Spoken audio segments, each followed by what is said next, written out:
여러분들 즐거운 추석 보내시라고 어제 비트코인이 선물을 가져왔죠.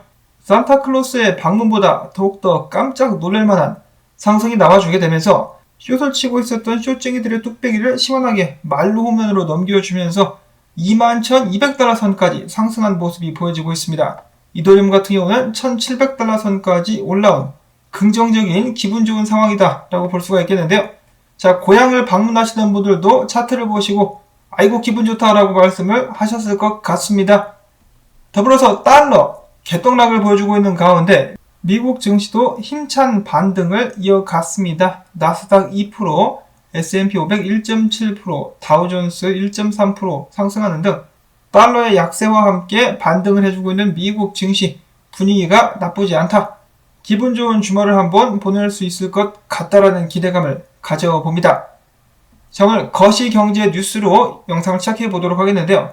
자, 얼마 전에 G7 국가에서 러시아산 가스에 대해서 가격 상한제를 도입한다라고 이야기를 해가지고 러시아가 뭐라고 했습니까? 까고 앉았네 그럼 안 팔아 임마 라고 해보니까 유럽이 바짝 쫄아가지고 긴급 회의에 돌입했다라는 소식이 나왔습니다. 자, 지금 유럽 같은 경우 겨울이 다가오고 있는 가운데 에너지 위기 때문에 시민들이 거리로 뛰쳐나오는 등 여러 가지로 위기에 봉착한 가운데 러시아산 에너지 없이 겨울을 보내는 것은 정말이지 힘들 것 같아 보입니다. 그래서 아무래도 러시아 쪽이 항복을 하지 않을까라는 생각이 드는데요. 자, 유럽뿐만 아니라 인도네시아 역시 생활물가 상승, 특히 연료값 상승 때문에 시위가 일어났다라고 저도 영상을 공유를 해드린 바가 있었는데요. 자, 상황이 이렇게 되니까 인도네시아 어떻게 합니까? 러시아산 원유를 수입할까 고민을 하고 있다라고 하죠. 가격도 훨씬 더 저렴합니다. 무려 30%나 싼 가격에 원유를 살 수 있게 되는데요. 자, 그리고 달러를 사용할 필요도 없다. 자국 화폐로 결제를 하게 될 것이라고 합니다. 자, 그러니까 여러 가지로 궁지에 몰린 인도네시아 정부에게 있어서는 굉장히 좋은 조건이다라고 볼 수가 있겠는데 한 가지 걸리는 게 있다면 미국 제재다라는 것이겠죠. 인도네시아 정부는 선택을 해야 될 것 같은데 미국 제재가 무서워가지고 러시아산 원유 수입을 거절하는가 아니면 지금 나라가 다 뒤집어지고 있기 때문에 이 급한 불을 끄기 위해서 러시아산 원유를 수입을 하는가 그리고 달러가 아닌 자국 화폐로 결제를 하게 될 것인가 그런 점들에 대해서 잘 저울질을 해본 다음에 선택을 해야 될 것 같은데 아무래도 러시아산 원유를 사들이는 쪽으로 가게 되지 않을까. 그리고 지금 유럽이나 다른 나라 쪽도 웃지 못할 상황이 벌어지고 있는데 자, 유럽이나 다른 나라들이 지금 에너지가 없으니까 러시아산 에너지를 수입할 수 없으니까 에너지를 중국으로부터 수입을 하는 나라들이 늘어나고 있다고 하는데요. 근데 그 중국이 그 자원을 어디서 납니까?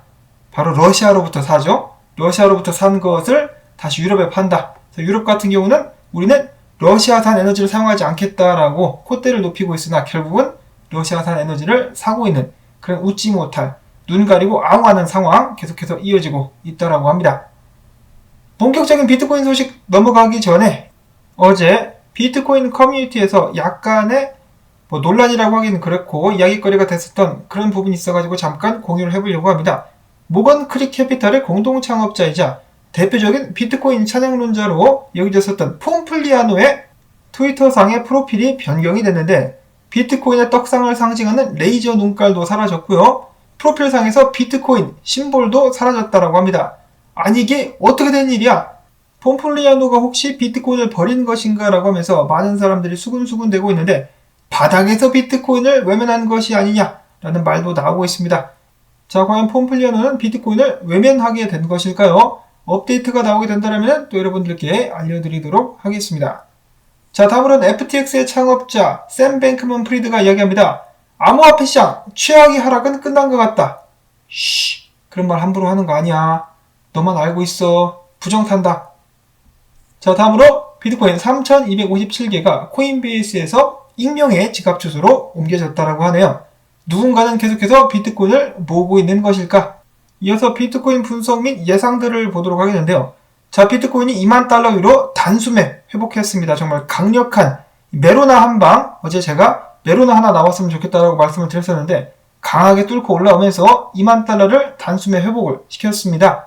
자, 어떻게 가격이 올라올 수 있었을까? 달러의 약세가 있긴 했었지만은 아무래도 이 숏 스퀴즈가 아니냐. 숏에 돈이 엄청나게 많이 몰렸었죠. 너도 나도 다 달려들어가지고 숏에 붙어버리니까 세력들이 이를 그냥 놔둘 리가 없습니다. 가격을 한꺼번에 끌어당겨가지고 탈출할 틈도 없이 뚝배기를 다 갈아버린 그러한 상황, 숏들의 눈물이 흐르고 있는 가운데 지금 현재 비트코인의 상황, 이 마일즈라는 분석가, 비트코인 저점이다, 어제 봤었던 이 데이비드 웨이브 분석과 일치하는 그런 분석이죠. 지금이 절호의 매수 찬스다 라고 이야기를 하고 있는 가운데 비트코인과 미국 증시 반등에 기름을 들이부을 수 있는 지표 무엇이 되겠느냐? 바로 다음 주에 발표가 될 CPI, 소비자 물가 지수입니다. 만약에 미국 소비자 물가 지수가 저번 달에 이어서 이번 달에도 하락하게 된다. 인플레이션율이 이번 달에도 하락하는 것으로 발표가 나게 된다.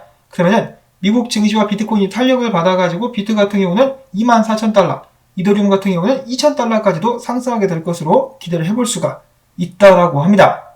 자, 과연 지난달 CPI 어느 정도까지 이제 발표가 될 것인가? 여러분들께서는 어떻게 보십니까? 인플레이션율이 올라갔을까요? 떨어졌을까요? 자, 비트코인의 반등 여기에 달려있을 것 같은데 지금 현재 S&P 500 같은 경우는 상승을 했지만 저항에 부딪히고 있는 상황입니다. 비트코인도 마찬가지인데요. 눈앞에 엄청난 추세 저항을 앞두고 있죠.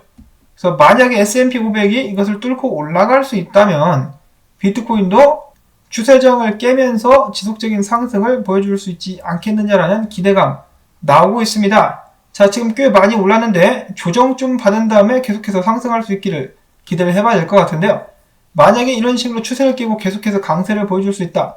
그러면 다시 한번 희망 회로가 작동을 하게 되면서 이런 식으로다가 쌍바닥을 찍었으니까 상승할 수 있을 거임 이라는 주장이 탄력을 받게 될 수도 있겠죠.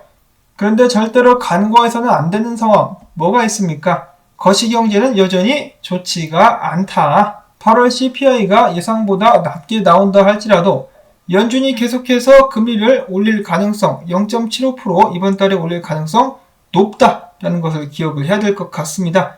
그리고 긴축도 계속해서 한다라고 했는데 그런 부분들 같은 경우는 비트코인과 미국 증시에 부정적으로 작용을 할 수 있기 때문에 지금쯤 올랐다라고 해서 기분 좋은 것은 사실이나 이것을 마냥 완전히 추세가 바뀌었다라고 확신까지 하는 것은 아직 시기상조다.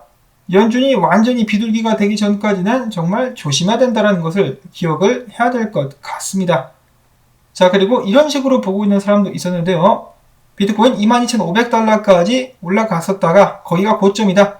더 낮은 고점을 만들면서 추가적인 하락을 하게 될 것이다. 하락 추세는 끝나지 않았다라는 분석. 그 다음에는 이런 식으로 과거 프랙탈을 대비해 봤을 때 이게 시진핑 빔인가 그때가 기다라고 하는데요. 이런 식으로 올라가지만은 22,000달러대에서 막히면서 흘러내리게 될 것이다. 오히려 이전 저점을 깨고 더 내려가게 될 수 있다는 부정적인 견해도 있었습니다. 비트가 흐르면은 혼자만 흐를까요? 아니죠. S&P도 같이 흐를 가능성이 있습니다. S&P 500 지난 2008년도 때 그리고 1973년도 때 하락과 지금 하락을 비교해 본다면 아직 흘러내리는 중에 있다. 더 낮게 떨어질 수 있다라고 하니까 이런 가능성도 참고를 꼭 하셔야만 되겠습니다. 이어서 머지를 이제 엿새 정도 앞둔 이더리움 차트는 어떻게 될까?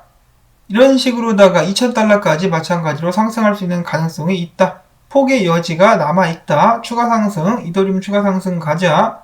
에드엔엘 분석가 같은 경우는 2,600달러까지도 이더리움 상승을 보고 있었다라고 합니다.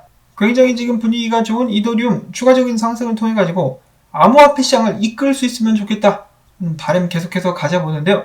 반면에 저스틴 베넷 분석가는 최근 올렸던 차트 분석을 업데이트하면서 지금 저항에 맞닿아 있다. 많이 올라가더라도 1,800달러까지 올라가는 것 예상해 볼 수 있겠는데 여전히 하락하게 될 것이다 라고 예측을 하고 있었습니다. 그래서 S&P 500, 비트코인, 이더리움 전부 다 동시에 이 저항에 맞닥뜨리고 있는 상황인데 지금부터 정을 깨고 올라갈 수 있을지가 관건이다 라고 생각을 해보실 수가 있겠고 정을 뚫지 못하면은 당연히 1차적으로 조정이 나오게 될 수 있겠죠. 그 다음에 다시 도전을 해가지고 과연 정을 뚫을 수 있을지 없을지를 봐야 될 것 같습니다. 이 정도 올랐으니까 조정 한번 와도 될 것 같은데 이런 식으로 전체 암호화폐 시장이 잠시 활력을 받고 있는 사이 무슨 일이 벌어지고 있느냐? 얼마 전에 루나 클래식 어마어마한 상승을 보여주지 않았었습니까? 루나 2.0 같은 경우도 거의 이게 2시간짜리 봉인데 2시간 만에 148% 폭등하는 모습이 보여졌었다고 합니다. 많은 사람들이 이를 두고 스캠 펌프다라고 이야기를 하고 있는데요. 자, 마치 도지코인과 시바코인의 관계처럼 루나 클래식이 펌핑을 하면 루나도 다시 펌핑을 하는 그런 관계가 형성된 것이 아닌가라는 생각을 해봅니다. 두 권의 전설은 계속된다. 마지막으로는 싱가포르 최대 은행인 DBS가 샌드박스 메타버스 가상 토지를 구입했다라고 합니다. 여전히 사업적인 면에서는 잘 나가고 있는 샌드박스. 이 소식을 끝으로 이 추석 대특집은 아니었지만은 그래도 제작을 해본 암호화폐 영상 마무리를 짓도록 하겠습니다. 도움되셨다면 수고했다는 의미에서 광조댓 아시죠? 광고, 좋아요, 댓글, 송편 대신에 주시기를 부탁을 드리면서 저는 다음에 새로운 소식 가지고 인사를 드리도록 하겠습니다. 안녕히 계십시오.